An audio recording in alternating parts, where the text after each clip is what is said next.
Olá pessoas, este é mais um vídeo meu aqui na internet, aqui na Pedra Partida, no topo aqui da Serra da Mantiqueira, né, num dos picos da Serra da Mantiqueira, onde eu vim passar uns dias de férias aqui, perto da região aqui de Camanducaia. E quis aproveitar esse cenário bucólico, idílico aqui, para poder gravar, falar um pouquinho sobre uns comentários que eu recebi naquele meu vídeo sobre a superpopulação. Eu sabia que eu ia ser mal interpretado. Eu fiz aquele disclaimer logo no começo do vídeo justamente para tentar evitar esse tipo de coisa, que foi bom, mas acho que ele não foi suficiente também, né? De que a falácia que eu estava respondendo naquele vídeo era a falácia do espaço e não a falácia do que o pessoal falou do neomalthusianismo, né? Ou do malthusianismo, tá? Para quem não sabe, eu vou explicar em poucas palavras para vocês. Thomas Malthus foi um reverendo que também tinha interesse na parte de ciências, né? E ele é muito citado, principalmente entre os primeiros economistas, né? Ele viveu lá no século XVIII e tal.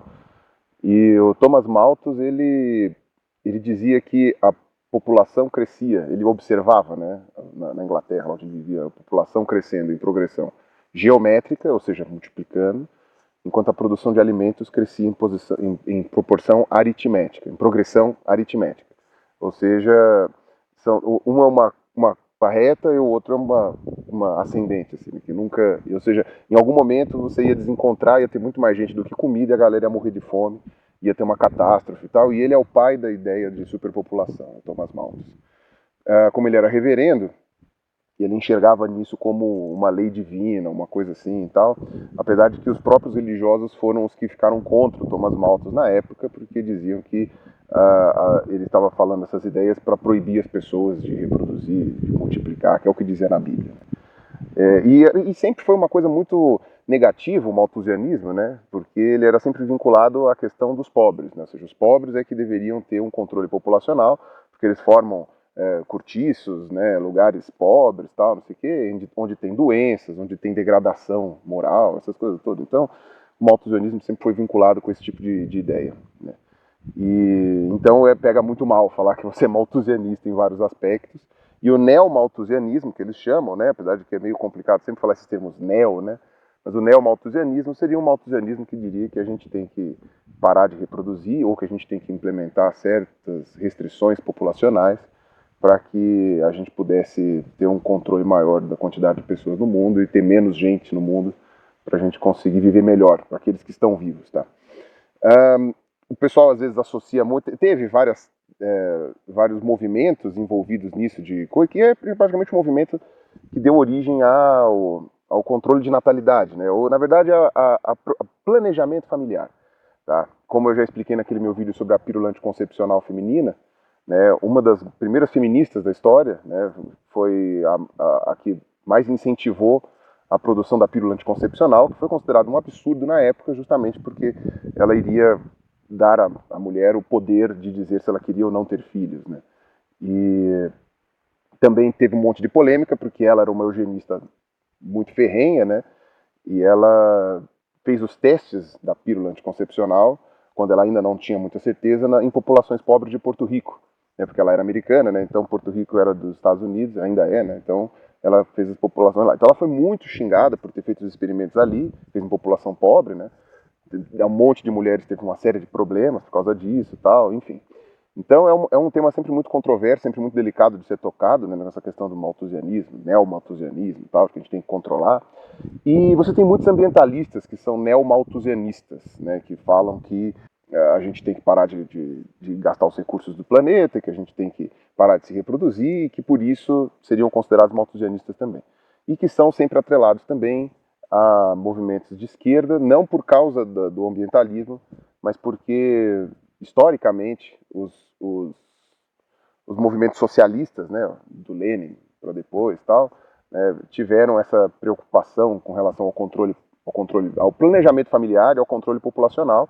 O pessoal vincula muito isso, principalmente à China, né, que teve esse problema de superpopulação, e por causa da lei do filho único, tal, que foi estabelecida depois, acho que foi depois do Mao Tse Tung, acho que o Mao Tse Tung já tinha morrido quando fizeram a lei do filho único, mas eles estabeleceram isso daí, e aí aconteceu, né, de que você teve um controle de crescimento da China, que agora eles estão tendo que reverter, né, porque eles estão começando a ter uma inversão da pirâmide populacional. que foi o que não foi feito na Índia. E aí a Índia tem uma população muito parecida com a da China em quantidade de pessoas, só que na China você tem menos miséria, na Índia você tem mais miséria, e na China você tem casais com um filho só, na Índia você tem casais com 25 filhos. Então dizem que isso pode ser um dos motivos da Índia estar tão na miséria e a China não, tal, enfim.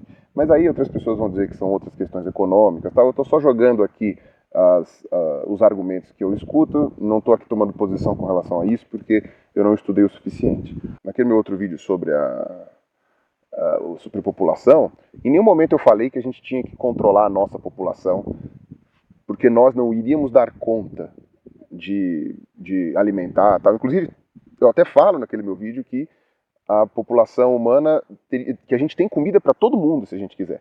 A gente não, tem gente que passa fome porque a comida está mal distribuída.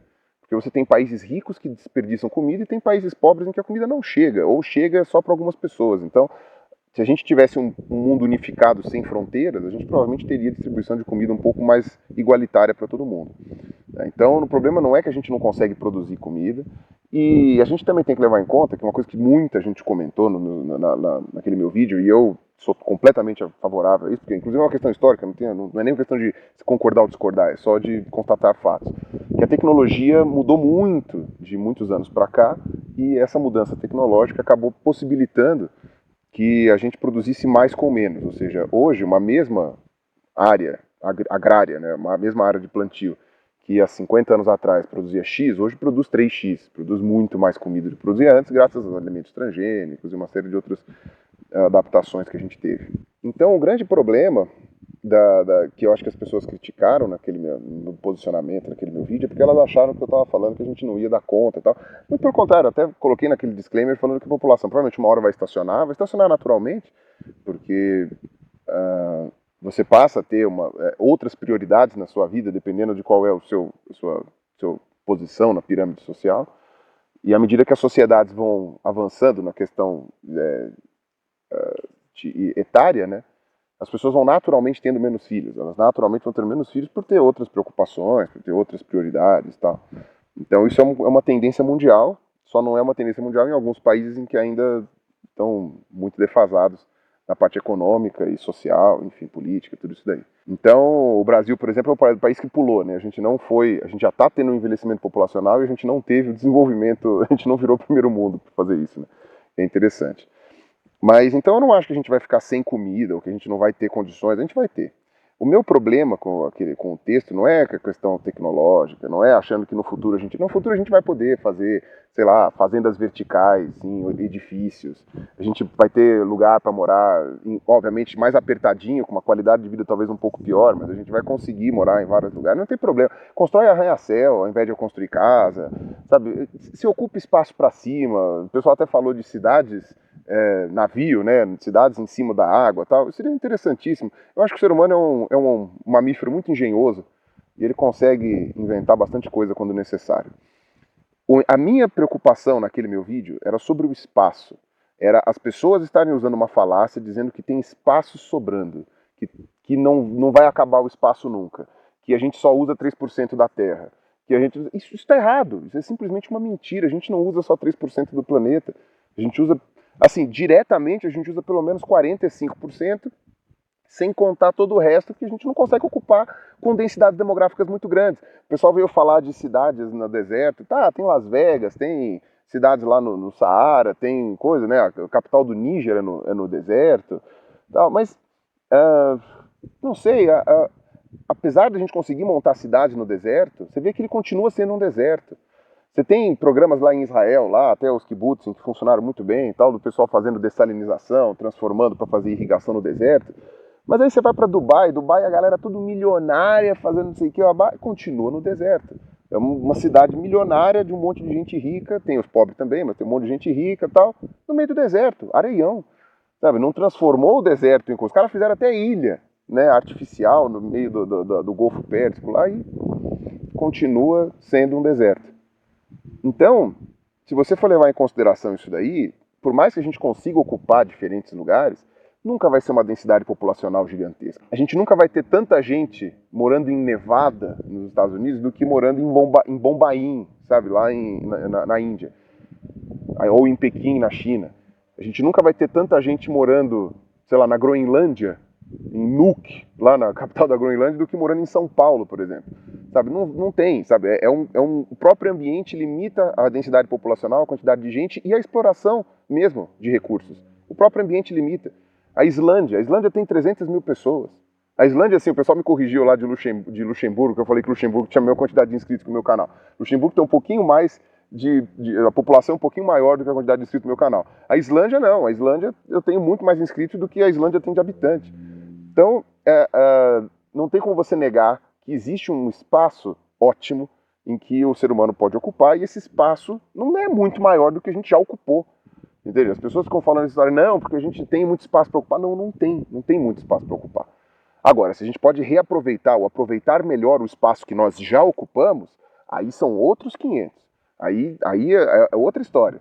E a minha preocupação com relação à ocupação do espaço é exatamente a perda de biodiversidade. É a gente estragar o ambiente das outras espécies que dividem o planeta conosco e em nosso benefício, mas a gente usando dessa forma, desequilibrando tudo, tal, porque aí a gente sobrevive muito bem, mas a gente arregaça com todo o resto e com todas as consequências que isso pode gerar, né? A gente sabe que vai ter um impacto se a gente destruir certos números de espécies ou diminuir a biodiversidade de certa maneira, e isso vai impactar inclusive na nossa sobrevivência. Então é burrice também você não se preocupar com a questão ambiental ou achar que ambientalista é tudo um bando de maluco, tal, porque existe uma questão importante nisso, na questão de lixo, na questão de poluição, na questão da preservação de outras espécies. Isso é importante.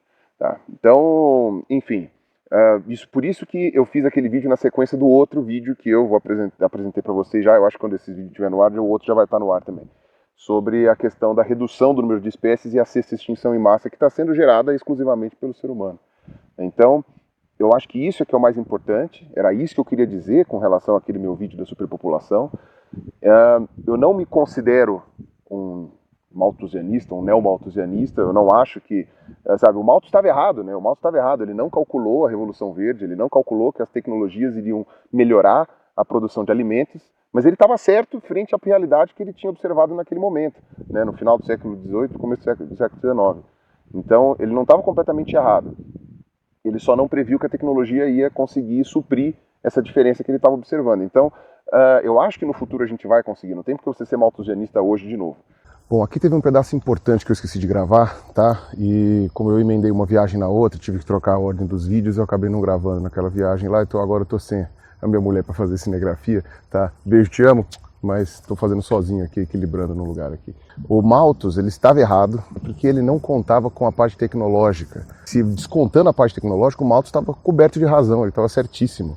Tá? E isso é que é o mais interessante, porque serviu de inspiração para o Darwin, para fundamentar um dos princípios de seleção natural, de que toda geração terá menos alguma coisa que fará com que ela sobreviva, algum fator limitante, seja espaço, seja comida, seja parceiros sexuais, seja qualquer uma dessas coisas. Né? E é exatamente alguma diferença interna entre os indivíduos que fará com que este sobreviva e o outro não. Ou seja, o ambiente sempre tem uma quantidade limitada de recursos e o número de indivíduos é limitado, ou seja, o aumento da população é limitado pela quantidade desses recursos. E quem sobrevive é quem está mais adaptado, né? Porque tem essas diferenças individuais entre os indivíduos da mesma espécie.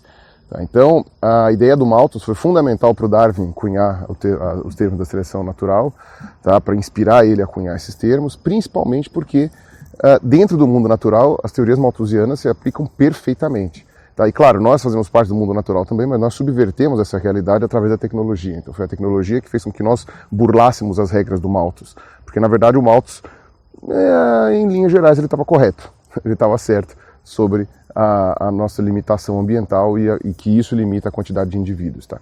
E para as espécies que não têm a mesma, digamos assim, a mesma criatividade que a gente, ainda é uma realidade, né? Inclusive por causa da competição conosco mesmo. Né? Agora, com relação a controle populacional, eu acho que talvez em algumas cidades, que você tem muita gente restrita em um lugar só, com relação à pobreza, eu acho que devia ter, mas não um controle populacional de você distribuir, fazer esterilização em massa, que nem tem gente que às vezes quer fazer, ou fazer, sei lá, proibir as pessoas de terem filho, que nem fizeram na China. Tá? Até porque no Brasil a gente não tem uma quantidade de pessoas que seja um problema para isso.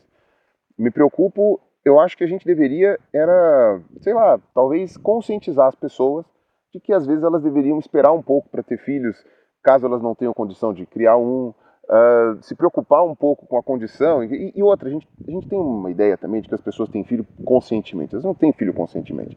Sabe? Se às vezes você olha uma família pobre pedindo dinheiro no meio da rua, tal, com 7 filhos, aquela pessoa não.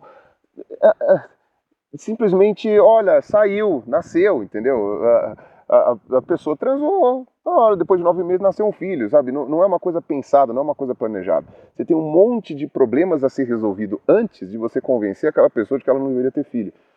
Você tem que primeiro empoderar ela, digamos assim, esse termo é um termo que agora está muito na moda, você tem que empoderar ela para ela entender qual é o papel dela nesse mundo e depois você vai ver se ela vai ter condições de escolher se ela quer ou não ter filho. As pessoas têm que ter a decisão de escolha. Você só tem que ter certeza de que você deu para ela todo o panorama existente no mundo para que ela possa fazer uma escolha consciente. Porque fazer escolha todo mundo faz. Só que você pode fazer escolhas de merda ou escolhas boas, dependendo do que você sabe da realidade, daquilo que te cerca. Então o que eu acho é, as pessoas que não têm uma noção tão ampla da realidade acabam tomando escolhas X e as pessoas que têm uma noção um pouco maior da realidade tomam decisões Y. Só isso. E eu não acho que isso seja neomalthusianismo. Eu acho que isso daí é simplesmente dar o poder de escolha para as pessoas. E eu acho que isso é muito bom. Isso é um dos progressos da humanidade. Beleza? Então era isso. Deixo vocês aqui com esse cenário bonito, tirando a minha cara feia. Um abraço para vocês que ouviram até aqui e falou!